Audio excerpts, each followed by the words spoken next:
எபிரேயருக்கு நிருபம் 12ஆம் அதிகாரம் 28வது வசனத்தை வாசிக்கலாம். ஆதலால் அசைவில்லாத ராஜ்யத்தை பெறுகிறவர்களாகிய நாம் பயத்தோடும் பக்தியோடும் தேவனுக்கு பிரியமாய் ஆராதனை செய்யும்படி கிருபையை பற்றிக்கொள்ள கடவோம். ஆதலால் அசைவில்லாத ராஜ்யத்தை பெறப்போகிறவர்களாகிய நாம் பயத்தோடும் பக்தியோடும் தேவனுக்கு பிரியமாய் ஆராதனை செய்யும்படி கிருபையை பற்றி கொள்ள கடவோம். இந்த வசனத்தில் ஒரு 4 பாட்டு இருக்கிறது. முதலாவது ஆதலால் என்ற ஒரு வார்த்தையை தியானிப்போம். இரண்டாவது நாம், நமக்கு என்று சொல்லும் போது அதில் நாம் செய்ய வேண்டிய கடமை இருக்கு. நம்மை குறித்து அசைவில்லாத ராஜ்யத்தை பெறப்போகிறவர்களாகிய நாம். மூன்றாவது சொல்லப்பட்டிருக்கிறது தேவனுக்கு பிரியமாக ஆராதனை செய்யும்படி கிருபையை பற்றி கொள்ளணும். தேவனுக்கு பிரியமாக ஆராதனை செய்ய வேண்டும். ஆதலால் என்ற வார்த்தை ஒரு கன்ஜெக்டிவ் வேர்ட், ஒரு இணைக்கும் வார்த்தை. அதற்கு முந்தின பகுதியில் சொல்லப்பட்டிருக்கிறது நாம் காண்கிற யாவும் அசையும், யாவும் மாறிப்போகும், யாவும் ஒளிந்து போகும். ஆதலால் என்று வசனத்திலே வாசிக்கிறோம். All things in the world are shakable are unstable. இந்த உலகத்திலே நாம காண்கிற எல்லாமே ஒளிந்து போகக்கூடியவைகள், மாறி போகக்கூடியவைகள். இயேசு சொன்னார், வானமும் பூமியும் என்ன செய்யும்?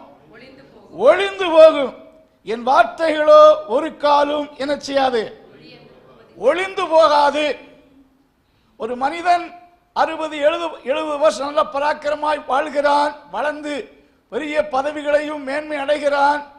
ஒரு காலங்கள் வரும்போது he will pass away from this earth, இந்த பூமியை விட்டு என்ன செய்வான்?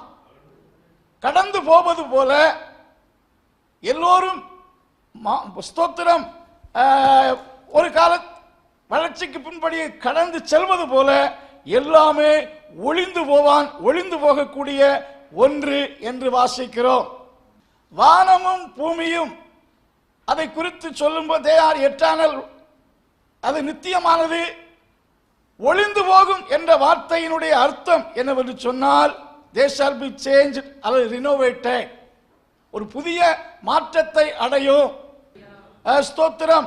வசனத்தில் வாசிக்கையில் 2 பேதுருவுக்கு நிருபம் 3ஆம் அதிகாரத்திலே இப்பொழுது இருக்கிற வானமும் பூமியும் அந்த வார்த்தையினாலே அக்கினிக்கு இரையாக என்ன செய்யப்பட்டிருக்கிறான்?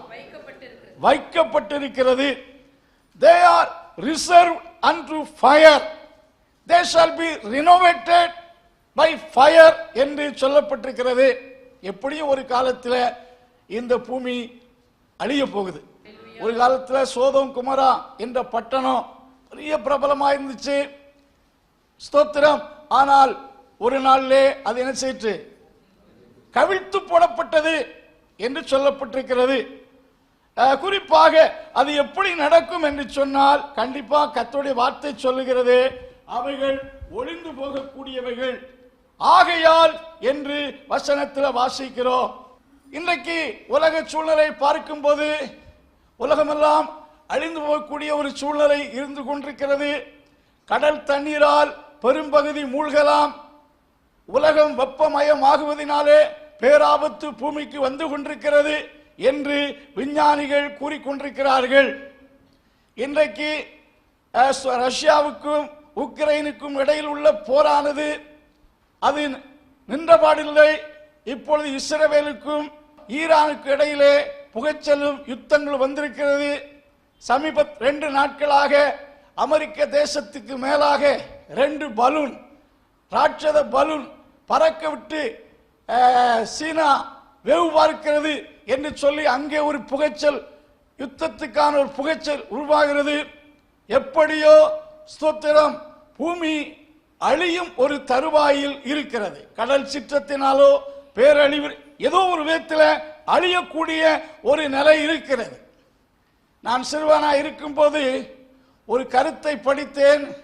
இப்பொழுது இருக்கக்கூடிய தேசத்து அதாவது இப்பொழுது உள்ள நாடுகளில் இருக்கக்கூடிய ஆட்டோமிக் பாம்ஸ் என்று சொல்லக்கூடியவைகளை பயன்படுத்தினால் இது போன்ற 50 பூமிகளை சில மணி நேரத்துக்குள் என்ன செய்ய முடியுமா சொல்லுங்க, அழிக்க முடியும் என்று சொன்ன ஒரு கருத்தை நான் சிறுவனாக இருக்கும் போதே படித்தேன். 2ஆம் உலக யுத்தத்திலே அமெரிக்க தேசமானது ஜப்பானில் உள்ள ஹீரோஷிமா நாகசாகி என்று சொல்லக்கூடிய இடத்திலே 2 பாம் ஸ்தோத்திரம் போட்டார்கள். இதன் பலனாக கிட்டத்தட்ட அருமையான ஆகஸ்ட் மாதம் 6ஆம் தேதி காலை 8:15 மணிக்கு அந்த முதல் பாம் போடப்பட்டது. இந்த போடப்பட்டதின் பலனாக 2 பாம்ஸ்ல கிட்டத்தட்ட 2,20,000க்கு மேற்பட்ட மக்கள் மரித்து போனார்கள். அதனுடைய விளைவு இன்றைக்கும் அந்த பகுதியில் பிறக்கிற குழந்தைகள் ஊனமானவர்களாகவும் பல அதனுடைய விளைவை இன்றைக்கும் அந்த பகுதியானது சந்தித்துக் கொண்டிருக்கிறது. 2 பாம். ஆனால் இன்றைக்கு 9 நாடுகளுக்கு மேற்பட்ட நாடுகளில் கண்டம் விட்டு கண்டம் பாயும் பாம்ஸ்கள் வைத்திருக்கிறார்கள்.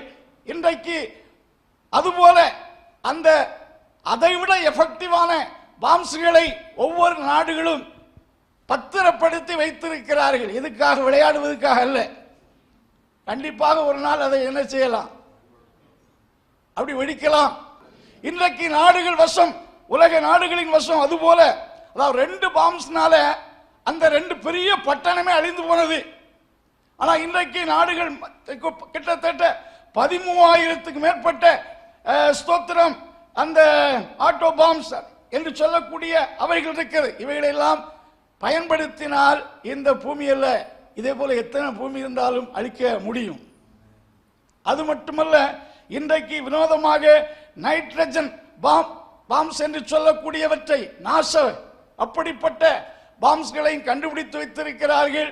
இதை பிரயோகித்தால் ஸ்தோத்திரம் ஒரு இடத்தை அந்த குண்டை பயன்படுத்தி விட்டால் மக்கள் மூச்சு திணறி மரித்து போவார்கள். இப்படிப்பட்ட அழிவுக்குரிய நிறைய சம்பவங்கள் நாடுகள் வசம் இருக்கிறது. கண்டமிட்டு கண்டம் பாயும் அணுகுண்டுகள் பெரிய நாடுகளில் வைத்திருக்கிறார்கள். இவைகளெல்லாம் பயன்படுத்தினால் நிச்சயமாய் பூமி அழியக்கூடும். நாம் அழிந்து போகக்கூடிய ஒரு உலகத்தில் இருக்கிறோம் என்பதை நாம மறுக்க முடியாது. ஏற்கனவே ஸ்தோத்திரம் அருமையான தேவனுடைய பிள்ளைகளே, நமக்கு நிலையான நகரம் இந்த பூமியில் இல்லை. அந்த வசனத்தை கூட வாசிங்க. 13-14 வாசிங்கள். நிலையான நகரம் நமக்கு இங்கே இல்லை. பாருங்கள், நிலையான நகரம் நமக்கு இங்கே இல்லை. We have no continuing city here. But வரப்போகிற ஒன்றையே நாடி தேடுகிறோம். நிலையான நகரம் இங்கு இல்லை. நாமும் இந்த பூமியில் நிரந்தர குடிமக்கள் இல்லை. என்னிடத்திலே ஒரு பெரியவர் அடிக்கடி சொன்னார், we are permanent, அதாவது we are owners to this area. இந்த ஏரியாவுக்கு நாங்க உரிமையாளர் என்று அடிக்கடி சொல்லக்கூடிய ஒரு வார்த்தையை நான் கேட்டேன். அருமையான தேவனுடைய பிள்ளைகளே, பூமி என்றைக்கு அழிந்தாலும் சரி, ஒவ்வொரு மனிதருக்கு இந்த பூமி நிலையானது கிடையாது. we are living in the shakeable earth. ஆகினால்தான் இந்த பூமி அழியலாம். பெரிய சந்திர மண்டலம் மற்ற பிளானட்ஸுக்கெல்லாம் போய் அங்கெல்லாம் போய் வாழ்ந்தால் அப்படியெல்லாம் நினைக்கிறார். எங்கு பூமியை தவிர எங்கு மனுஷன் போன வாழ முடியாது.